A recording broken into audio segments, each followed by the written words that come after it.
है कि अच्छा देखो, अच्छा और ऊपर से मेरा भाई भी मेरे साथ पढ़ता था, हम एक ही स्कूल में पढ़ते थे, तो वो वाला सिस्टम था कि यार तुम्हारी बहन हमारी बहन वाला जो सीन होता है. But I was always a Tom boy when I was in school. I made sure कि मेरे साथ कोई मेस ना करे. I made sure. तो गुड़ियाओं से नहीं खेला? मुझे गुड़ियाँ कभी पसंद ही नहीं आई हैं जो लड़कियों को पसंद आती हैं कि जो गुड़िया और kitchen kitchen. I was never that person. I was always that तो पर्सन चूड़ियाँ जिसको भी नहीं जमा की? Not at all. मेहंदी नहीं लगाई? Not at all. तो फिर साइकिलिंग की और साइकिलिंग की, खो खो खेला, बहुत सारे घुटनों पे जख्म खाए मैंने. अच्छा, क्योंकि मुझे बाहर क्रिकेट खेला? क्रिकेट तो इतना नहीं खेला, बट वैसे as an individual I was a lot into games and road पे जाना. अच्छा आओ चलो तुम्हारे साथ खेल. और मेरी टीम में ज्यादा लड़के होते थे, और जब लड़कों की टीम बनती थी लड़के कहते थे हमें हिना की टीम में जाना है. सो आई वाज दैट गर्ल कि गुड़ियाँ और चूड़ियाँ और ये मेहंदी तो दूर दूर से कोई ताल्लुक नहीं था मेरा. तो अभी आई है ये अभी सारी फेमिनिन चीजें? अब आ गई है, अब आ गई है. अब मुझे अपने नेल्स भी एक्रेलिक करवाने, तो I want my good proper makeup and I want to look like a girl and feel like a girl too, because so isn't that amazing कि दोनों जिंदगी गुजार सके आप? डेफिनेटली. है ना, ये तो डिनाई नहीं करना चाहिए नहीं ना करना चाहिए कि अगर आपका दिल कर रहा है साइकिल चलाने का, हाँ, साइकिल चलाएं, साइकिल चलाएं. है ना. And definitely. अगर लड़कों का भी दिल कर रहा है कि वो गुड़ियों से खेलें तो खेलें. I think so. रियली? हाँ, क्यों नहीं? ये क्या किसने सोच लिया हाँ. कि लड़के जो हैं वो गुड़ियों से नहीं खेल सकते और लड़कियां जो हैं वो क्रिकेट नहीं खेल सकती? That's very true. है ना, ये क्यों क्यों बीच में ये लाइन That's खींच very दी जाए true. ना कि बिल्कुल. फिर ये लड़के हैं और ये लड़कियां हैं. तभी तो फिर इतनी मुश्किलात आती हैं. इतनी अगर आप मुश्किल. आराम से इधर से उधर जा सकें तो एक दूसरे को समझ लेंगे ना आप. आपकी एक फेमिनिन साइड है और एक मैस्कुलिन साइड है, Definitely. और अगर ये दोनों का बैलेंस हो तो कितना Hmm. अच्छा इंसान बनता है ना. आई थिंक आपकी बात से मैं 100% एग्री करूंगी, क्योंकि मुझे लगता है कि हम अपने खुद से अपनी ज़िंदगी को बहुत मुश्किल बना देते हैं अपनी है ना? खुद की थॉट से, लिमिटेशन से. वही वाली चीज़, ये लड़के हाँ. कर सकते हैं, ये लड़कियां नहीं कर सकती. ज़िंदगी को इतना कॉम्प्लिकेट नहीं करना चाहिए इन चीज़ों में. We कभी should डांट keep it पड़ी easy. बहुत ज्यादा? मुझे डांट भी ऑलमोस्ट पड़ी है, पिटाई हो गई? मार भी पड़ी है. मार पड़ी है? हाँ हाँ. अम्मी की अब्बू की? अम्मी की मार पड़ी है, अब्बू की मार होते होते रह गई थी. अम्मी ने बचा लिया था या भाई ने बचाया था? नहीं, किसी ने नहीं बचाया था. किसी ने नहीं बचाया था. कैसे बची थी?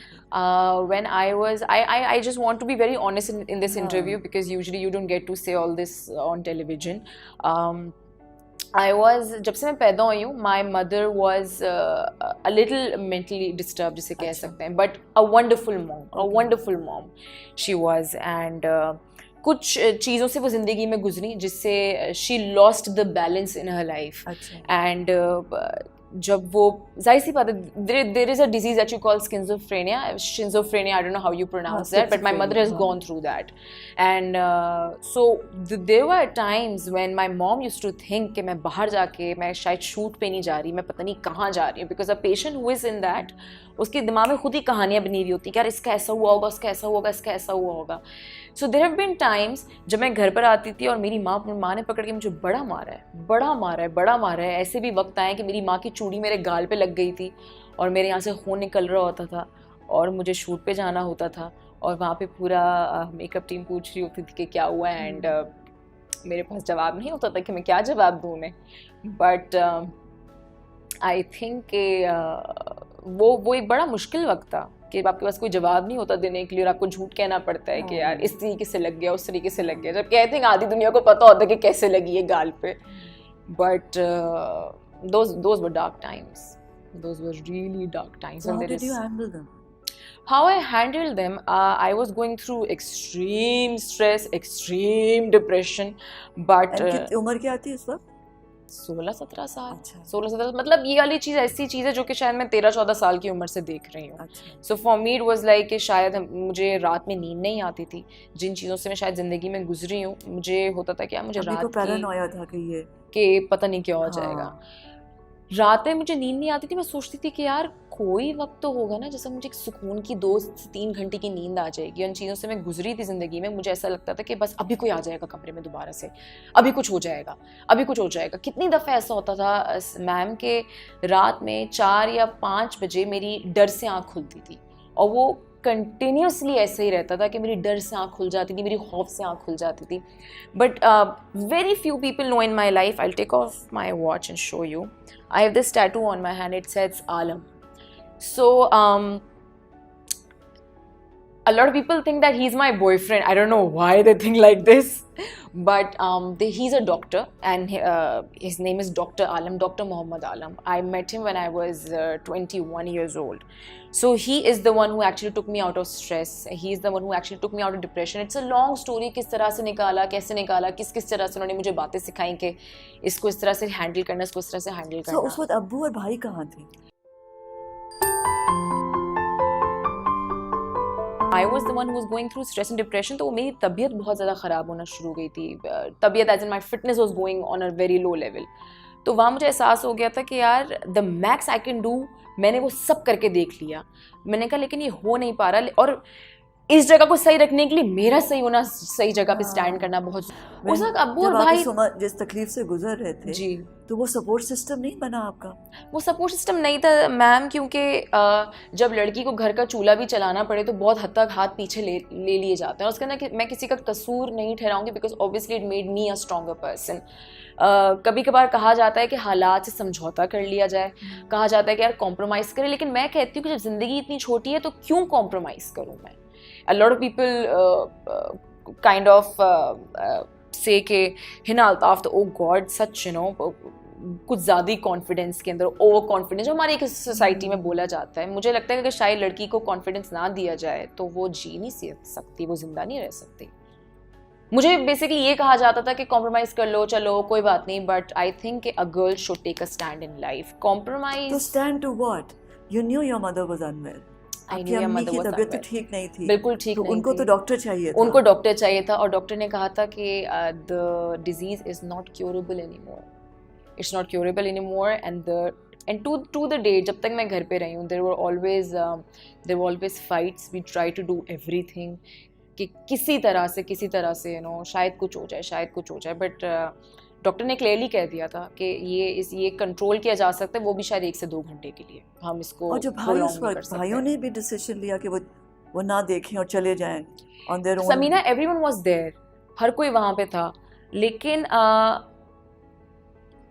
एक ऐसी बीमारी जिसका अब कोई इलाज नहीं है, वो एक लाइलाज बीमारी बन चुकी है. So the max we could do was be quiet. The max we could do was have patience in life. So this is the max we could do. आपको कैसा लगेगा समीना जब आप अपने कमरे में अपनी माँ को बैठा हुआ देख रहे हो 5-5, 6-6 घंटे तक, और आपकी माँ जागी हुई हो, उसको नींद ना आ रही हो, दीवारों से बातें कर रही हो, जागी हुई हो. हाउ वुड यू फील कि आपको पता है कि यार इसका कोई इलाज ही नहीं है, मैं हर डॉक्टर के पास ले गई, इसका कोई इलाज नहीं है.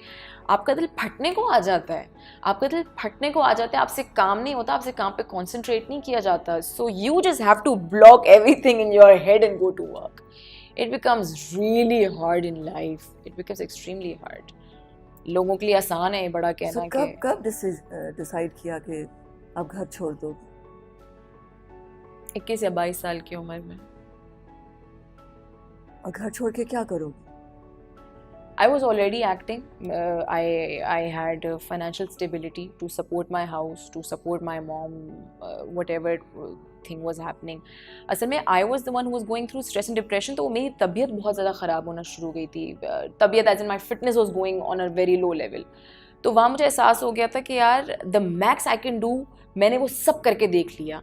मैंने कहा लेकिन ये हो नहीं पा रहा, और इस जगह को सही रखने के लिए मेरा सही होना, सही जगह पे स्टैंड करना बहुत जरूरी है. अगर मेरी काम का भी स्ट्रेस होता है, काम का अलग स्ट्रेस, आप पे डायरेक्टर चला रहा है, आपको लाइंस याद नहीं हो रही, आप 12 1 बजे तक काम करें, 12 1 बजे तक आप घर पे वापस आते हैं, फिर से एक लड़ाई मच जाती है, फिर से आपको पता नहीं क्या क्या बातें सुनने को मिल जाती हैं. कभी कभार ऐसी बातें that you're a prostitute and you don't go out and work and you don't go out and do things like you're a prostitute. How would you feel if your mom says this to you?